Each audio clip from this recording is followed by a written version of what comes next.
Hi guys, আপনারা কেমন আছেন? আশা করি ভালোই আছো।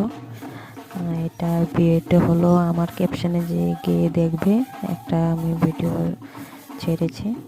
আর এটা আমাদের দিদির, এটা বৃদ্ধির জন্য বৃদ্ধি হচ্ছে এক সাইডে, আর এটা জল ভরাতে যাচ্ছি আমরা। এটা আমার হলো মামা শ্বশুরের মেয়ের বিয়ে, আমার নন্নাসের। আমরা খুব ফুর্তি করেছি, খুব মজা করেছি।